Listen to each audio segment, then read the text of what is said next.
And just like that, we are live on the internet with Rich Specht and Eric Harrison Lupton, Laser Puppets, and the Respect Life Foundation. I was on I was a guest on another podcast last week. Nice. Called Shrimp Tank, and it was like a business thing. It was, I think it's supposed to be a spin on Shark Tank or whatever, right? Uh-huh. And they had like an opening song. It was talking about, it was like a rap song, like getting lost in the shrimp tank, and it was good. But in my head, I'm like, it ain't got nothing. It's got nothing on the greatness of ours. I really had that thought while the guy was like bobbing along. I'm like, this is fine, whatever. But it's not the melodic masterpiece that we use. It's not the musical maestro. The tonal terrificness that we possess. So, yeah, but how many other podcasts have maybe are using this free use song? I mean, we could be one of like 1,400 podcasts. Nobody else has the taste that we do. Just like this. True. The song that I have no idea where it came from. Yeah, 100%.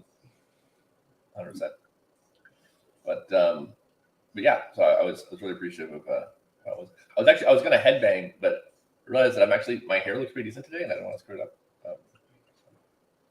I was bobbing along, but I'm not going to headbang either. It's perfectly coiffed hair.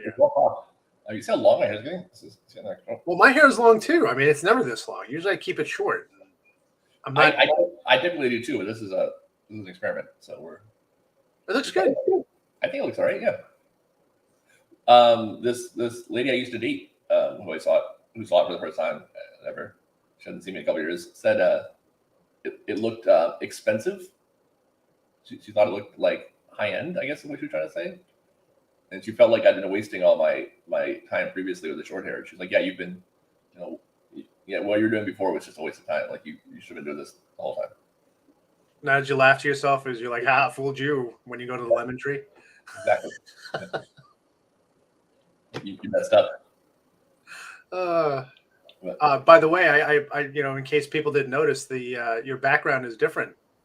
It is. I'm at home because we decided not to use the internet anymore at work. It's overrated. It's overrated. Yeah. So this is the result. So now I don't go to there anymore because I don't go places without internet. I just love that statue behind you is my favorite. So yeah, that's the full Justice League there, and actually it's hard to see, but over my left over there, you haven't seen that one. That's new. That's from Ghost of Tsushima. Yeah. So you've added to the museum. I have in full view. Yeah, look at this. Yeah. Yes, you have all your awesome little statues, and I have my toys. So there's over my shoulder are my toys. So they're my toys, which I don't play with much. I don't play with mine either. Yeah. But and then there's right here. This is a Rolling Stones. Back out again, Mike. Oh, look at that. Yeah, this is way better. Because Rich is way cooler than I am. He almost had it, but he couldn't do it. So yeah, that right there, that's a poster signed by all of the Rolling Stones. It's a tour poster.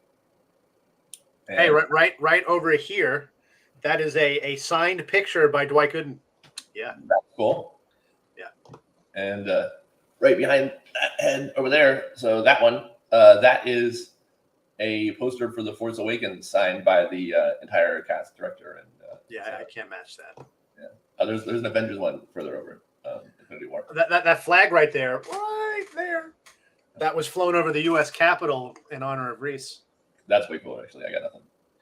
Yeah, but I always thought that was cool until I found out that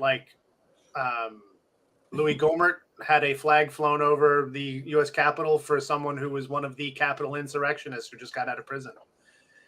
So, yeah. So my son and a insurrectionist. So cool. Awesome. I'm so glad that he's in heady, territory with those people. Oh, yeah. So, there's my dog. My dog, now Crypto, the super dog, is chiming in. Yes, we got a whole family. Oh, and now the little one who's laying down next to me. So, oh. What did he do? Is he okay? I don't know. I'll never know. Drama. I think he's okay. Excellent. Well, that was fun. Yeah. Well, that wraps it up for today. Yes. Well, thank you for joining us on the Child Safety Source, and have a great day. Have a great week. It's really just for our homes, and this episode of Cribs Child Safety Division. So I'm going to segue right in because I was going to say let's just do it. I've got something coming up that I have to do, and I want to. I'm wearing a Batman shirt. So right, it's a cool Batman shirt too. Yeah, I like it. It's got bat symbols hidden inside the bat symbol. Yeah, that's it. I heard you like bat symbols, so I put bat symbols in your bat symbols. Right. So it's and the reason I'm wearing my Batman shirt instead of a Superman shirt is because Batman is vengeance, right? Batman is taking things, is doing the things that Superman's not willing to do, right, in order to achieve justice. And Batman has a spotlight. And he's got a spotlight. That wouldn't work actually, but that's besides the point. But, okay, yeah, whatever. Yeah. So what even doesn't work? It wouldn't work. So, so you want this will be the science fact of the day. What is cloud cover? Even with cloud cover, okay, you would not be able to resolve the actual image because okay, so the reflectiveness of particles is called an object's albedo. Right. Okay, so like the moon has an albedo, I think, of 0.6, which means about 6% of the light that hits it can be reflected off. I believe. Don't quote me on that. That's not something I have committed to perfect memory. But in order for you to be able to see a reflection, a perfect reflection, the albedo of that object has to be pretty close to 100%. Okay, so that's like why a mirror works, because its albedo is basically almost 100%. And water is probably 96 or something, right? Yeah.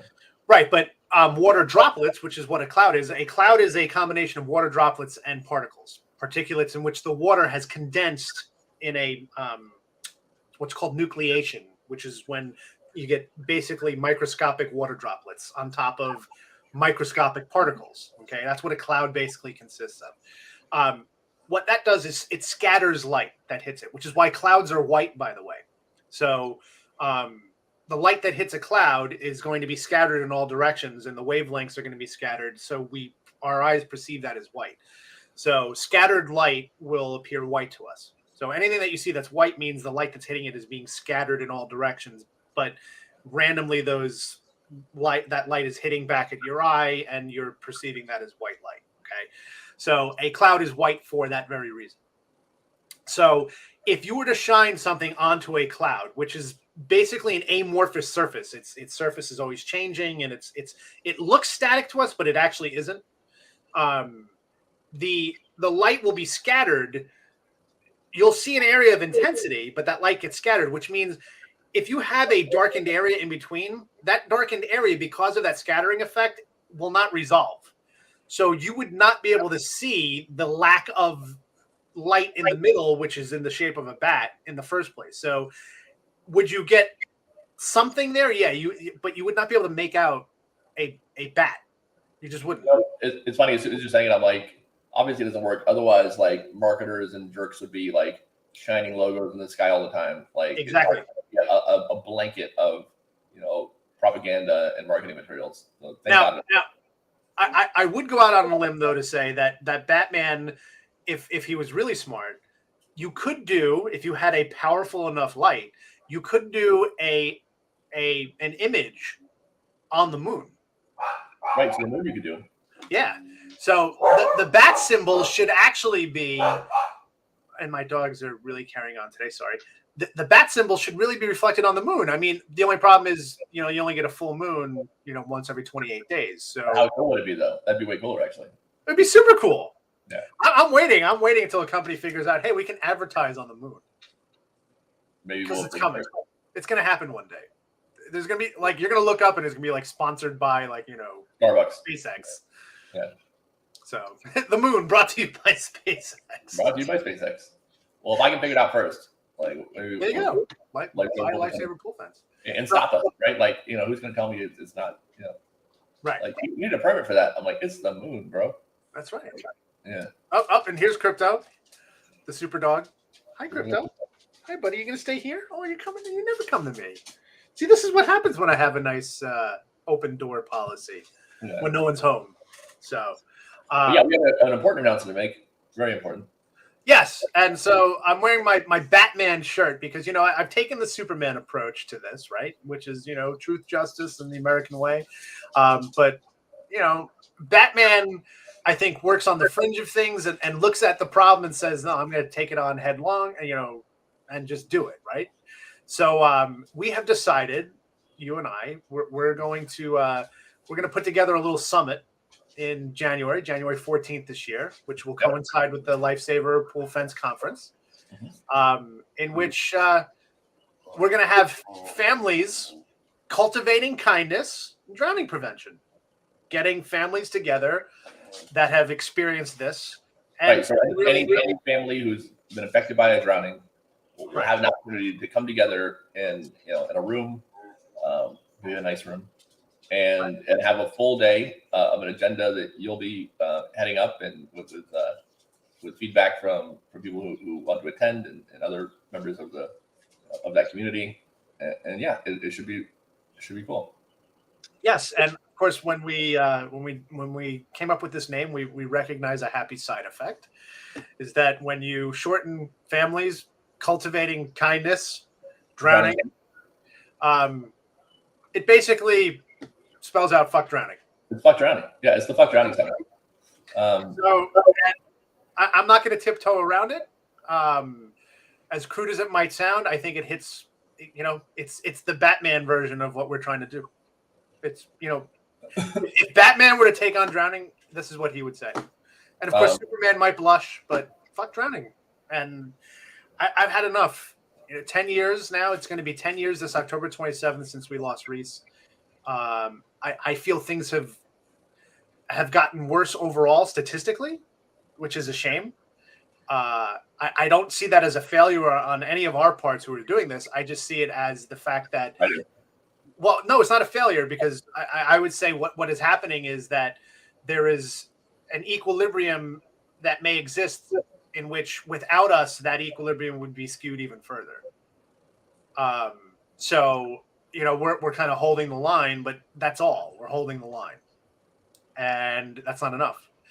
And I think we need to take a more direct approach, an approach that catches people's eyes and ears and really gets the point home. And, you and I talked about this, that, fuck cancer has been wildly successful because that's exactly what people think when they think of cancer. And, cancer has popped up in my life now these past couple months, twice in these past couple months, with people that I love and care about deeply. In fact, just today, we found out some terrible news about a close friend. And I think if you ask someone who's experienced that, they're going to say, yeah, that's perfect. Fuck cancer. Right? Well, you talk to anyone who's had an experience with drowning, it's the same. And yeah, I know it's not on the same level because there's a lot more people die from cancer, but we are still talking about the number one killer of kids under 5. And that should be enough for people to just be like, fuck drowning. So that's what we're going to do. And that's what we're going to focus on. And you call it the Batmanification of everything. I think it's what happens when you do something with I think it's the Eric Luptonification. This is what happens when I'm involved, because I mean, fuck drowning. For me, that's perfect. Well, and people wouldn't know this, the behind the scenes stuff, that we went through many iterations of what we were going to call this summit. Yeah, and I had a lot of kind of mundane ideas for names, and we were trying to think of of how we could put together words that would fit a specific statement, like fenced or what, and it wasn't working, and we were forcing it and trying to make something that didn't work, and then it just came out, and it was perfect. And I remember, though, I wouldn't pull the trigger right away because I said, let me talk about this with some other people and get some feedback. And when I told Sam at first, I should share the text, but I would have to look for it. I don't have the time. Her first one was, "Oh, that's perfect," and then she's like, "I don't know." And then I said, but your first response was it's perfect because it represented exactly what we feel. And if you talk to any parent who's gone through this, that is the most succinct way to describe their feelings. Fuck drowning, right? Because just everything about it. And the fact that it is now the number one overall cause of death of kids under 5, fuck it. And we're going to, it may sound crude. It may be something that, some people may bristle at, but good.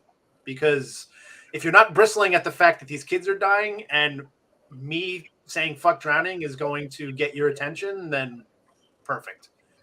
Then mission accomplished, because we need to get word out there. And I think this is a great way to get it started. So, I wrote a blog not long ago where, in essence, the idea was that, if people make the safe choice, not because they want to have something that will do well, but because they know that no one will blame them for it, right? If you call it the Families of Drowning Victims Summit, right? No one's gonna poo-poo that. No one's gonna say it's bad, right? But also, no one gives a crap, right? No, it doesn't do the other thing either. Like if you want to guarantee you're not successful, you pick something that no one's gonna get upset about, right? And that's actually the riskier choice. It's far more risky to go with the safe thing that gets no attention than it is to go with the more interesting option that at least some people at least has a chance of doing well. And maybe it doesn't, but one has a chance, the other one doesn't. And I think this is a far more interesting take. And for me, I mean, seems weird given the topic we're talking about, but a lot of stuff I do to enjoy it, right? I want to have fun with what I do, and this is a lot more fun to me. So, yeah, no, I think it hits a specific kind of zone, right? A little sweet spot that kind of checks off a bunch of things, right? And it's memorable. It's to the point, right? And it's something that makes something that whoever has experienced it feels it succinctly, like literally fuck drowning. I couldn't, if I wanted to distill it down to the most basic level of how I feel about it, there you go, right? And no, I'm not going to get up in front of kindergartners and say, hey kids, let's fuck drowning, right? But when I speak to adults who are the people who need to understand that this is the problem, then yeah, it's important. And you and I had also talked about, calling it this, would it detract certain people? And then we both said, well, maybe those aren't the people we want to help us anyhow. If their sentimentality against, a potential vulgar word is going to keep them from doing seeing the bigger picture, I don't want you on board, right? Because you're not willing to take that step that I think needs to be taken, that we haven't taken to this point. So, yeah. So, and we're not actually saying fuck drowning. I'm saying FCK, which, by the way, is pronounced fuck. Right.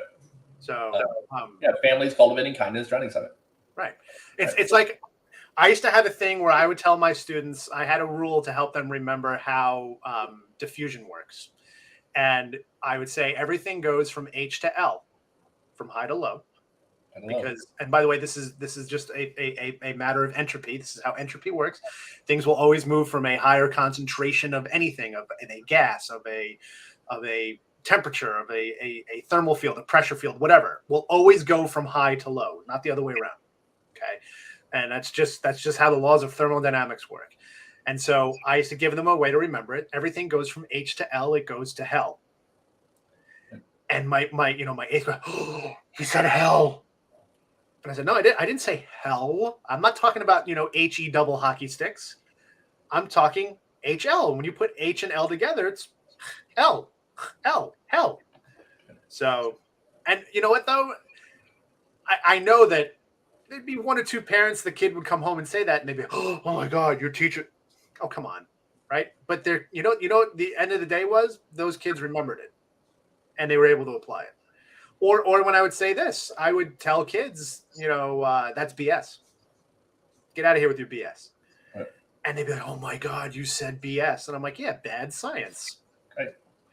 If you bring that other meaning into it, that's on you, not me. But it worked, and my kids would. And the funny thing about that is that one statement, BS, would get my kids thinking scientifically better than anything else, because they would start saying, "Oh, that's bad science." And then what is bad science, right? And the problem is that we teach so much more bad science in this country than we do what is actual science. So it's funny, there's a chess acronym that they teach the kids as a chess lesson, and it's PP on the PP, and that's put pressure on the pinned piece. It's a chess concept, but how they get kids to remember it is it's PP on the PP. Yeah. But real quick, let's because I know you got to go in a few minutes here, so let's summarize real fast exactly what it is. So we are having the Fuck Drowning Summit on January 14th in Delray Beach, Florida, at the Aloft Hotel. It's being put on by Lifesaver Pole Fence and the Respect Life Foundation, which is cultivating kindness everywhere they go. And we will be paying for the. It's going to be the people who are going to be allowed to attend. It's going to be invite only. It's going to be exclusive, only to people who have family members who have been who have had a drowning. So if you have a family member who has had a fatal or non-fatal drowning, then you're invited to invited to attend, and reach out to us, and we'll make sure you're allowed entry. So anybody who's who fits that bill can attend. Lifesaver will be paying the airfare of everybody who wants to come. So the hotel we think will be on you, but it's at a discounted rate. And yeah, we'll be paying to fly you down here. So if you want to come, it's in South Florida, Delray Beach, January 14th. Any family who's been any family member who's been affected by drowning. So if you have a child who drowned, or a sibling who drowned, or a parent who drowned, we want to have you. And at the meeting, at the event, Rich, what kind of, I know we're still in the planning phases, but I think you'll be kind of sharing the room. What do you expect to happen once they're there? Well, we want to. One of the things that I have found that is the problem in the drowning prevention community is a lack of a unified message and a lack of a unified approach to how we are getting word out. And that's something I definitely want to work on. And a lot of it comes down to nitpicky things that I think we're spending way too much time working, thinking about semantics and just, like swim lessons. Yes, I understand that there's ISR, and then there's traditional swim lessons, and there's this divide that exists in the drowning prevention community when it comes to this particular topic.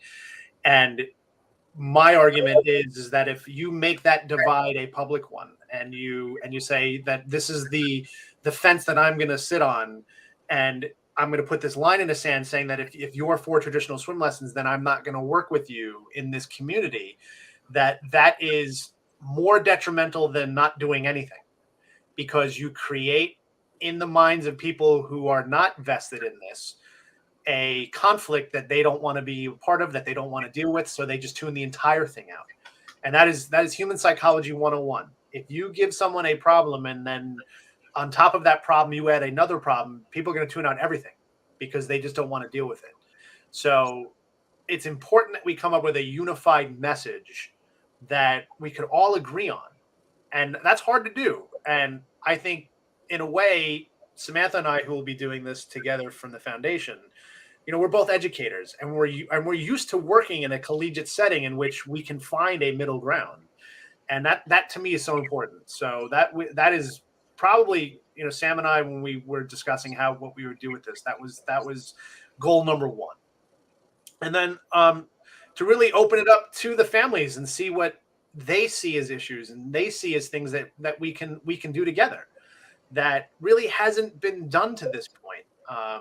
And to work on a framework of where we can go, and kind of, we're starting from the foundation here. So let's build that foundation together as the people who have the voices to get that message out there and really let people know that listen, we're not going to take it anymore. Because honestly, the one universal thing I see from when I talk to parents who've had a drowning is they think that their kid's the last one who will ever drown. Like, it can't happen again. And then it does. And then it does, and it does, and it does. And it's just, it every time it takes a little piece away from you. And I tell people all the time, I'm still shocked when I see dates that are past October 27, 2012 for kids who've drowned. And it's, and now it's more than not that are before, after that date, as opposed to before. So I want to stop that. And I want to get people together who I know can help make that difference and want to see that difference. So, Great. So that is our goal. Fantastic. Yep. Well, we will be posting an official announcement with a logo and whatnot soon. But in the meantime, if and my family, and when I say my family, I'm referring to my family of people who are part of this club that no one wants to be a part of. Those family members who I all know, I will be reaching out to you shortly and inviting you specifically to come. So those of you who watch and who know me, and prepare to hear from me, and hopefully you've got that weekend clear, because we'd love to see you and love to work with you and really start making a difference so that we can literally fuck drowning. So, but not try drowning. That'd be bad. No, that would be bad. All right, man. Well, I know you got to go, but I thought we should make sure we did this. So I'm glad we did. I am too. Thank you for this. And I appreciate your commitment to the podcast. And when you don't have internet, you're literally at home. That's it. I'll be going to the office right after this. Awesome. Well, thank you. And we'll do this again next week. And I may have a guest too, but I'll share that with you after. So sounds good. Awesome. All right. Well, we look forward to hearing from the other family members who've gone through this, and hopefully we have a great summit in January. I think it's going to be a really cool event, and I think if this is your universe, I think it'd be sad if you missed it. I think you're going to miss out on something really special. Yeah, I agree. All right. So, all right, everybody.